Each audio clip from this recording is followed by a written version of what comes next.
Une des plus grandes difficultés auxquelles vous êtes soumis aujourd'hui est non pas celle de lire, parce que ça, beaucoup de gens le font, surtout si vous me suivez, mais plutôt celle de retenir ce que vous lisez. Car en vérité, lire c'est bien, mais lorsque on ferme le livre et qu'on se dit ok, qu'est-ce que j'ai vécu, qu'est-ce qui s'est passé, je peux plus ou moins raconter, mais j'ai pas vraiment retenu, comment est-ce que je peux faire aujourd'hui pour faire en sorte d'être capable de pouvoir non seulement retenir activement ce que je lis, mais en plus de ça, de pouvoir le réexpliquer, de pouvoir en créer une bibliothèque intérieure qui me permettra concrètement de pouvoir développer ma culture, développer mes connaissances et de ne pas avoir l'impression de lire pour rien. Je vous donne donc aujourd'hui mes 3 plus grands conseils pour réussir à retenir ce que vous lisez.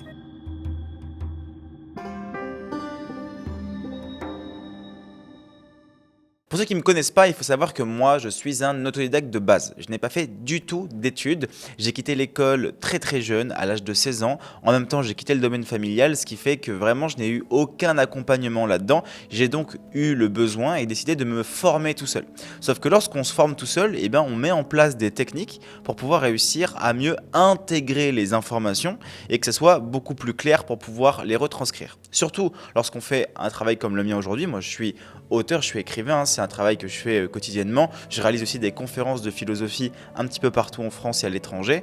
Donc autant vous dire qu'il y a un moment donné où si je n'arrive pas à retenir ce que je lis, que ce soit le précepte philosophique d'un philosophe, que ce soit ce que je vais pouvoir retenir et retrouver dans un livre littéraire qui me passionne ou même dans un livre historique, eh bien ça risque d'être compliqué. Alors, pourquoi? Il faut savoir que de base, moi je suis quelqu'un comme tout le monde et je n'ai pas de suite su exactement ce qu'il fallait que je fasse. J'ai aussi eu des difficultés de devoir comprendre les textes pour pouvoir les retenir, pour pouvoir les retranscrire. Et tout cela, ça a été vraiment un effort qui a été intense, mais j'ai quand même mis en place 3 grands points que j'utilise aujourd'hui de manière quotidienne.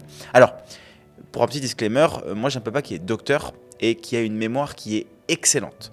C'est incroyable, il a une mémoire qui est tout simplement dingue dans le sens où tous ses livres de médecine, il les connaît tous par cœur, enfin il est vraiment excessivement fort là-dedans. Alors peut-être que j'ai une bonne mémoire aussi de manière héréditaire, ça il doit y avoir un facteur qui doit sûrement y jouer, en tout cas ça doit sûrement aider parce que j'ai une mémoire assez naturelle, c'est-à-dire que je vais lire une phrase et je vais me rappeler de cette phrase-là et c'est intégré complètement. Donc voilà, il y a différents types de mémoire, le but n'est pas vraiment de dire quel type de mémoire utiliser aujourd'hui, mais plutôt de vous donner des conseils pratiques pour pouvoir retenir activement ce que vous lisez. Donc, ne vous basez pas non plus uniquement sur le fait que comment moi est-ce que je fonctionne. Essayez de mettre en place une technique qui va vous correspondre aussi. Je vais vous donner à travers ces 3 grands points le moyen de pouvoir vous créer cette technique-là. Mais si vous les suivez et si vraiment vous suivez la lettre ce que je vous dis, je suis persuadé que vous allez déjà développer votre mémoire et avoir plus de facilité à ingérer ce que vous lisez. En numéro 1, il va falloir que vous lisiez de manière active. Lorsque vous écoutez de manière active, que se passe-t-il? Quand j'écoute quelqu'un de manière active, je vais me concentrer sur ce qu'il dit activement, sur les mots qui sont utilisés, sur l'intonation qu'il va mettre. Je vais aussi me concentrer sur son langage corporel, son langage non verbal. Et toutes ces informations-là vont me permettre de pouvoir déduire d'autres informations de ce qu'il y a peut-être derrière ce qu'il est en train de me dire. Bon, ça c'est lorsque je discute avec quelqu'un. C'est ça l'écoute active, c'est écouter de manière active. La lecture, ça doit être la même chose. La lecture, il y a des livres qu'on peut lire de manière active et d'autres livres qu'on peut lire de manière passive. C'est-à-dire que certains livres, si vous lisez des romans, vous n'avez pas forcément envie de vous prendre la tête, vous êtes en grande détente et à ce moment-là, c'est un moment de détente, je ne veux pas forcément me plonger dans un livre pour essayer de comprendre la profondeur philosophique, pour essayer de me plonger profondément dans les écrits ou autre, je vais juste me détendre. À ce moment-là, je vais plutôt le vivre de manière passive, c'est-à-dire que je ne vais pas forcément m'intégrer et m'activer dans cette lecture du simple fait que je suis fatigué et que c'est pas l'espace que je trouve être nécessaire dans cette situation. Par contre, si vous avez une lecture active, qu'est-ce qu'il faut faire? Alors, la première chose qu'il faut faire, c'est se poser des questions avant la lecture. Avant la lecture, demandez-vous pourquoi est-ce que vous voulez lire ce livre, dans quelle raison, quelle est l'optique pour laquelle vous le lisez. Voilà, posez-vous des questions qui vont permettre de pouvoir rentrer profondément dans la lecture. Qu'est-ce que vous attendez, qu'est-ce que vous n'attendez pas de ce livre, et afin de pouvoir voir qu'est-ce que vous allez appréhender face aux écrits de l'auteur. Ensuite, il va falloir, dans votre lecture, quand vous allez vous plonger dans le livre, d'aller chercher activement ce qui est dit. C'est-à-dire que On vous dit souvent, la lecture rapide, il ne faut pas subvocaliser. C'est-à-dire que si vous voulez lire rapidement, il ne faut pas subvocaliser. C'est-à-dire qu'il faut supprimer la petite voix que vous avez dans votre tête. Moi, je ne suis pas du tout pour la lecture rapide. Bien loin de là, je suis même plutôt à l'opposé. Je préfère des gens qui lisent lentement, mais qui comprennent ce qu'ils lisent, plutôt que des gens qui lisent vite, qui comprennent qu'à moitié ce qu'ils lisent. Parce que on sait très bien aujourd'hui que si je vous fais lire, je sais pas moi, Hegel, vous allez avoir un mec qui va le lire peut-être en 2 heures, en 3 heures, mais il n'aura pas retenu un quart de ce que la personne qui a mis, je sais pas, 1 mois, 2 mois à le lire aura retenu. Donc en réalité, ce qui est important, c'est que le livre, on est là pour le savourer. On n'est pas là pour faire du fast-food, quoi. Ce que je veux dire par là, c'est que lorsque vous êtes dans la lecture, il va falloir subvocaliser, donc justement lire activement ce à quoi vous avez affaire, et de lire activement, c'est-à-dire de prononcer les mots dans votre tête, de les retravailler, de voir ce que cette phrase vous évoque, de vous poser des questions sur ce que vous êtes en train de lire. C'est-à-dire que vous lisez une phrase, posez-vous des questions sur cette phrase-là. Qu'est-ce qu'elle m'évoque? Quel est le sens? Est-ce qu'il y a un sens caché? Allez activer cette magie. La magie, on peut l'activer à travers l'acte de se forcer à percevoir ce qui n'est pas directement perçu. C'est-à-dire que vous pouvez percevoir une phrase, la comprendre dans un certain sens, et la magie, c'est à un certain moment donné se rendre compte que l'auteur veut nous transmettre des messages plus profonds que ce qu'il y a écrit. Moi, c'est ce que j'ai l'habitude de faire, notamment dans mes écrits, et c'est sûrement ça aussi qui fait que ça peut amener un certain type de profondeur. Allez vivre cette expérience-là et allez activement. C'est-à-dire que ça nécessite aussi le fait de surligner des passages. Ça nécessite aussi le fait de pouvoir prendre des notes. Lorsque vous prenez des notes sur, par exemple, le style de phrase que vous aimez. « Oh, j'ai bien aimé cette phrase, elle est super intéressante. » Ensuite, si vous voulez prendre d'autres styles de notes, vous pouvez prendre des notes sur « Est-ce que cette phrase peut me servir dans ma vie? En quoi est-ce qu'elle peut me servir dans ma vie, cette phrase-là? En quoi est-ce qu'elle peut me servir dans ma connaissance, dans mon travail ou autre ?» Et enfin, un troisième type qui va être « Qu'est-ce que cette phrase m'évoque ?» C'est-à-dire qu'est-ce qu'elle vient ressortir chez moi et est-ce qu'elle vient toucher à mes valeurs, est-ce qu'elle vient contre mes idées, est-ce qu'elle vient sur mes idées, quelle est vraiment la pensée de l'auteur, et ça va énormément vous aider. Ça, c'est la lecture que vraiment j'appelle active. Et à la fin du livre, pareil, posez-vous des questions sur ce que vous avez compris, qu'est-ce que vous avez compris dans le livre, quel est le message qui a été vraiment donné par l'auteur. Voilà. Et cette suite de questions que vous allez vous poser en amont, pendant et après la lecture va vous permettre de vraiment mieux ingérer les informations, de mieux les comprendre et de pouvoir directement les sélectionner les passages importants pour vous afin que vous puissiez les retenir. Ce qui fait que votre lecture, elle n'est plus de manière passive, dans le sens où vous ouvrez un livre, vous lisez, vous refermez, mais vous êtes actif dans l'apprentissage direct de ce que vous êtes en train de vivre. Et ça va énormément vous aider. Ensuite, le deuxième grand point, ça va être pour moi de reformuler et de résumer. Alors, pourquoi est-ce qu'il faut reformuler et qu'il faut résumer? Dites-vous bien que certains livres peuvent vous paraître compliqués. Certains livres vont avoir des messages qui vont être cachés. Certaines informations ne vont pas vous sauter aux yeux directement. Et lorsque vous allez retravailler votre lecture, donc vous êtes en train de lire, ce qu'il faut surtout faire, c'est résumer. Mais pas résumer à la fin du livre. Vous pouvez résumer à la fin d'un paragraphe, résumer à la fin d'un chapitre et voir si vous avez raison sur ce que l'auteur a dit. Pour cela, vous pouvez utiliser Internet qui va vous donner des informations en plus sur, par exemple, la philosophie d'un auteur. Si vous tombez sur l'éthique de Spinoza et que vous lisez la partie qui est sur Dieu, donc la première partie, que vous ne comprenez pas ce qui a été écrit, mais que vous en avez fait une idée, vous avez lu le premier chapitre, la première partie, c'est pas vraiment des chapitres, mais la première partie, et vous avez plus ou moins compris, mais c'est pas vraiment clair, eh bien, vous pouvez aller sur Internet voir ce qui est dit sur Spinoza, sur sa philosophie, sur ce qu'il pense de Dieu, et voir si ça coïncide avec l'idée que vous en faites. Pourquoi est-ce que faire ça va vous permettre d'avoir plus de mémoire? Parce que déjà, de reformuler, enfin pas de reformuler, mais de résumer ce que vous êtes en train de lire, ça va vous permettre de pouvoir vraiment comprendre. Ok, qu'est-ce que je viens de lire? Je fais une analyse de ce que je viens de lire et je fais un résumé de manière à ce que vraiment, pour moi, je puisse déjà intégrer les informations les plus importantes. Vous n'allez pas tout retenir dans les moindres détails, ne vous inquiétez pas. Vous n'allez pas retenir les virgules, les points, les phrases exactes ou quoi. Par contre, vous allez retenir le sens, vous allez retenir ce que veut dire l'auteur, et ça pour moi c'est extrêmement important. Essayez déjà dans un premier temps de résumer. Ensuite, le travail de reformuler.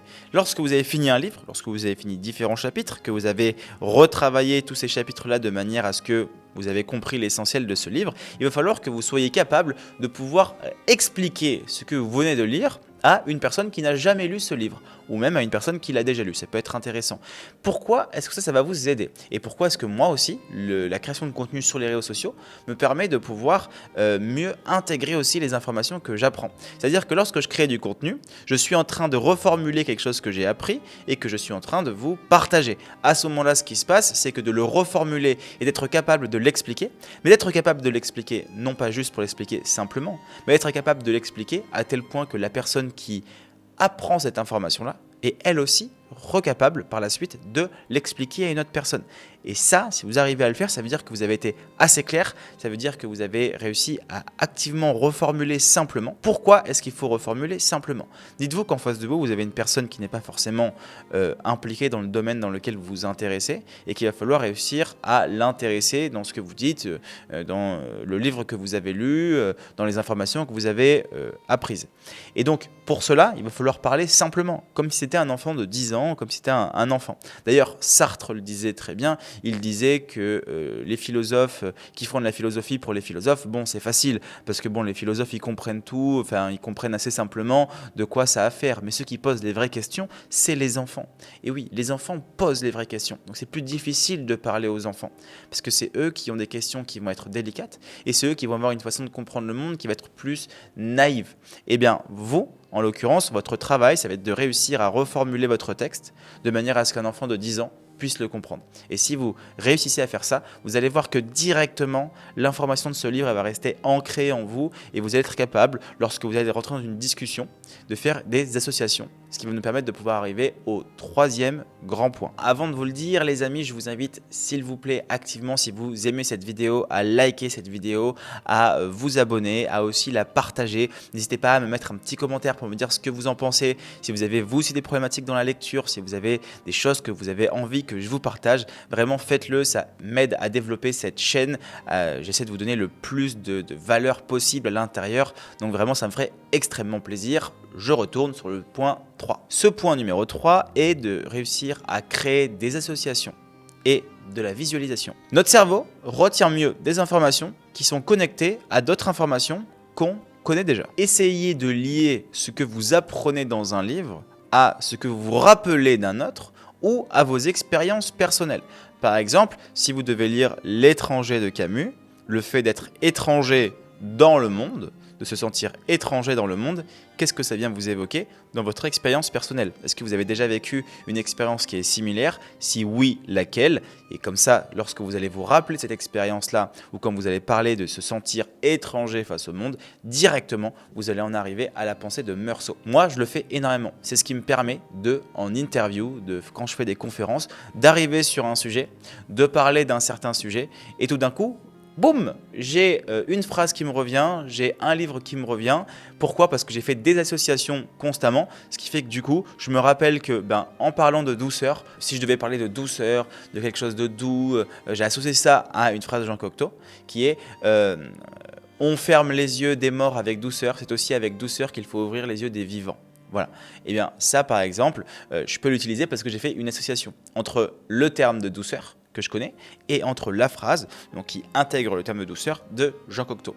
Vous avez plein de possibilités là-dessus. Si vous allez parler de Dieu, si on va me parler de Dieu, je vais avoir Dostoïevski, je vais avoir Spinoza, je vais avoir Nietzsche, je vais avoir Karl Marx. Tu vois, je vais en avoir plein là parce que je sais que j'associe Dieu à certains penseurs et à certaines idées.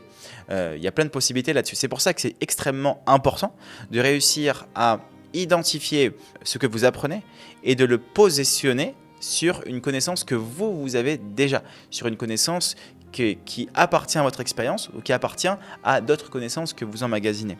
Et ça va énormément vous aider. Mais pour moi, la grande particularité, c'est que lorsque vous vous dites vraiment aujourd'hui, je veux développer mes connaissances, je veux développer ma culture, je veux réussir à faire en sorte de plus retenir ce que je lis, je veux être plus performant là-dedans parce que c'est un truc qui me passionne, que j'aime.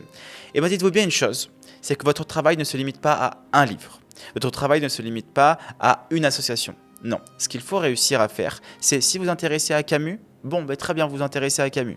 Qu'est-ce que vous allez faire? Vous allez lire quoi? L'étranger. Après, vous allez lire La Peste. Après, peut-être que vous allez lire La Chute. Après, peut-être que vous allez lire Noce.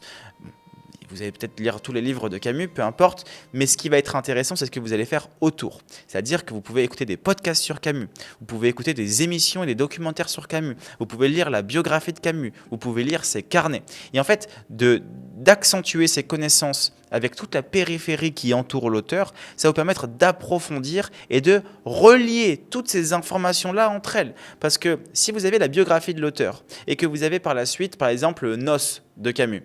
Bon, ben, il y a Noce de Camus, très bien. Et bien, vous avez la biographie. Vous savez qu'il a écrit Noce à un certain moment de sa vie.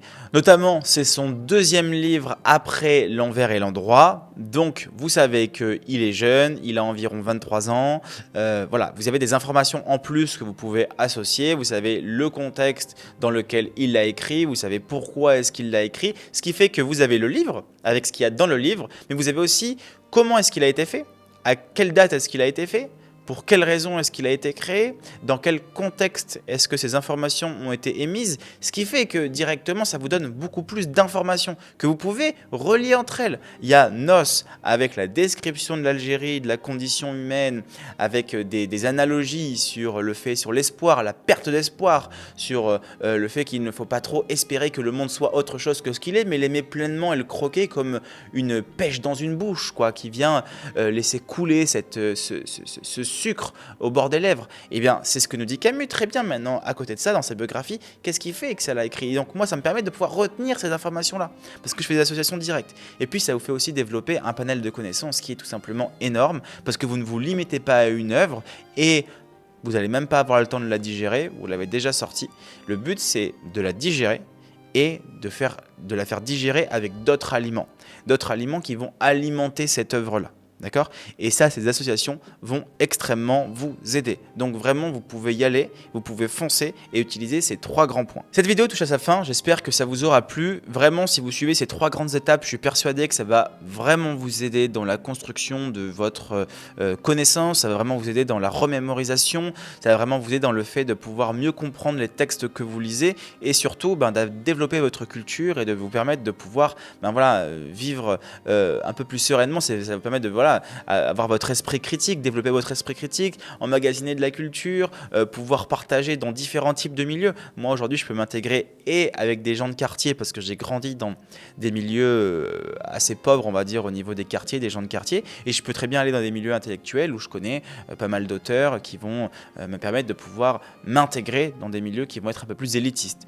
Mais le but, c'est, comme disait Camus, de réussir à parler à hauteur d'homme, ce qu'on fait ensemble aujourd'hui, ce que vous pouvez aussi faire vous dans votre vie, et grâce à la lecture de pouvoir réussir à vraiment développer cette partie de vous qu'aujourd'hui, disons que cette partie-là est anesthésie à cause des réseaux sociaux, à cause de tout ce qu'on peut proposer. Donc vraiment, à la fin de cette vidéo, prenez un livre, forcez-vous, c'est toujours une action de se forcer, même pour moi aujourd'hui. Je coupe mon téléphone, je coupe mon ordi, je prends un livre, je me plonge à l'intérieur et je me laisse un peu de temps pour pouvoir intégrer les informations. Je mets en place le fait de reformuler, je mets en place le fait de résumer, je lis activement le livre, je prends des notes, je souligne s'il y a des passages qui sont importants pour moi, je me pose les bonnes questions lorsque je ne comprends pas des phrases, je fais des recherches sur internet et lorsque j'ai fini le livre, j'en fais un résumé, j'en fais une nouvelle analyse pour un enfant de 10 ans qui va pouvoir comprendre ces informations-là, et par la suite je me mets sur la biographie, par la suite je me mets sur d'autres informations qui vont me permettre de pouvoir faire des liens avec ma vie ou avec d'autres informations par rapport à un savoir. Voilà, je vous remercie, vraiment n'hésitez pas à liker cette vidéo, à la partager et à me mettre un petit commentaire, ça m'aiderait énormément. Passez à tous une excellente journée, bye bye.